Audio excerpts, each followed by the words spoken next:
माझं प्रभाग 10 मध्येच मतदान आहे. माझ्या वडिलांचं आहे, माझ्या भावाचं आहे, आईचं आहे, माझ्या चुलत्यांचं आहे. तर ह्या प्रभागामध्ये मी फिरत असताना जुना 16 आणि 17 प्रभाग 10 झालेला आहे. जुन्या 16 मध्ये आपण बघायला गेलं तर कुठल्याही प्रकारचं कसल्याही प्रकारचं जाणून बुजून काम झालेलं नाही. तर त्या जुन्या उमेदवाराचं म्हणणं काय आहे आजच्या तारखेला, ह्या प्रभागामध्ये मी पैसे देऊन निवडून आलेलो आहे, त्यांचं बोलणं आहे असं. मग माझ्या डोक्यात काय आहे, ह्या प्रभागामध्ये कुठल्याही प्रकारचं अतिक्रमण नाही, कुठल्याही प्रकारची सुख सुविधा नाही. त्याच्याकरता हा निवडणूक लढवण्याचा निर्णय मी व माझ्या कुटुंबियांनी घेतला. माझ्यासोबतचे उमेदवार आहेत सुवर्णताई गाडवे, त्या प्रभाग 17 मधून निवडणूक लढू, म्हणजे जुना प्रभाग 17 वार्ड, त्यात त्याने त्यांचं कार्य दाखवलेलं आहे, दिसतंही लोकांना. ज्या आपल्या मोहोळ शहरामध्ये, ज्या आपल्या जुन्या 16 मध्ये कुठं लाईटीचं काम झालेलं नाही, ड्रेनेजचं काम झालेलं नाही, पाण्याची कुठली व्यवस्था नाही, काही ठिकाणी नळ आहेत त्या नळाला पाणी नाही, गटारी स्वच्छ नाहीत, रस्ते व्यवस्थित नाहीत. आता तुम्हाला माझ्या कामाचा आढावा आलेलाच असेल, माझी काम करण्याची पद्धत तुम्हाला समजलीच असेल. आम्ही कुठल्याही क्षेत्रात उतरलो तर सगळ्यात पहिल्यांदा आम्ही कामाला प्राधान्य देतो. आमच्या वडिलांची शिकवणच ती आहे आम्हाला.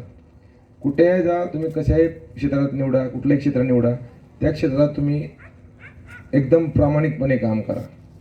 प्रामाणिकपणे काम केलं तर तुम्हाला त्याचं फळ पण प्रामाणिकपणे मिळेल. म्हणून करता हा निवडणूक लढवण्याचा आम्ही निर्णय घेतला. आता झाला विषय विकासाच्या दृष्टीवर बोलण्याचा. आपलं अर्थ खातं आहे अजितदादा पवार साहेबांकडे, त्यांचे जिल्हाध्यक्ष आपल्यासोबत आहेत म्हणजे उमेशदादा पाटील साहेब. आपलं नगर विकास खातं आहे एकनाथभाई शिंदे साहेबांकडनं, उपमुख्यमंत्री साहेब.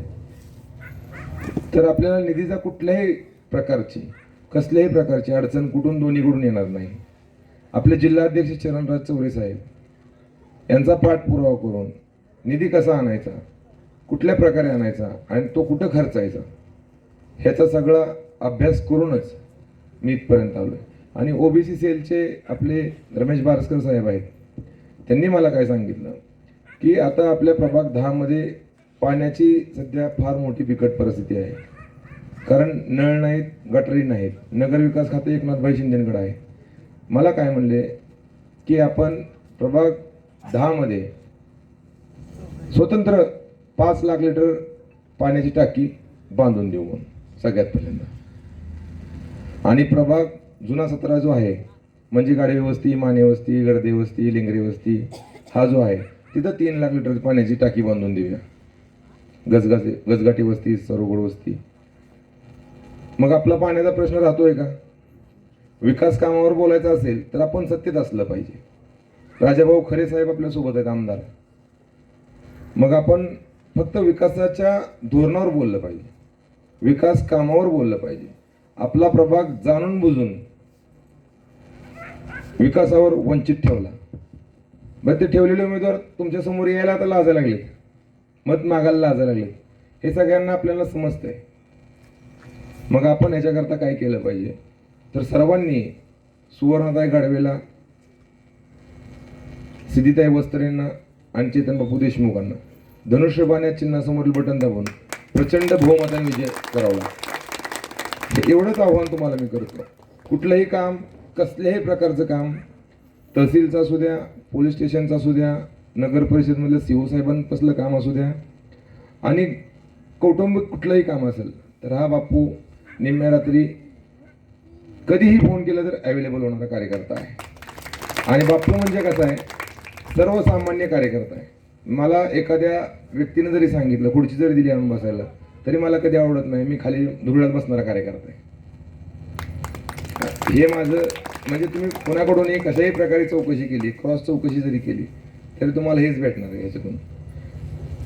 मी काय जास्त, आता मी पहिल्यांदाच बोलतोय आज सगळ्यांसमोर, माईकमध्ये बोलतोय तर पहिल्यांदाच बोलतोय. असं काय कधी मला जास्त राजकीय अनुभव आहे, उभारलोय पण पहिल्यांदाच, पण काम करण्याची संधी या वार्डामध्ये भरपूर आहे. म्हणून करता मी हा प्रभाग चॉईस केलेला आहे. तर सर्वांनी मिळून मला सुवर्णताईला आणि सिद्धीताई वस्त्र यांना मताच्या स्वरूपात आशीर्वाद द्यावा एवढी तुम्हाला सर्वांना विनंती करतो. आणि तुमच्या सगळ्यांचा आशीर्वाद कुठल्याही प्रकारे व्यर्थ जाऊ देणार नाही हा माझा तुम्हाला सर्वांना शब्द असेल. आज संकटहरणीचा कार्यक्रम आहे नागनाथ मंदिरामध्ये. नागनाथ मंदिरामध्ये मी सातत्यानं आता 12-13 वर्ष झालं काम करतो. माझ्या वडिलांचं तिथं 30-32 वर्ष काम आहे. तिथंही काम करत असताना एकदम प्रामाणिकपणे काम करतोय मी.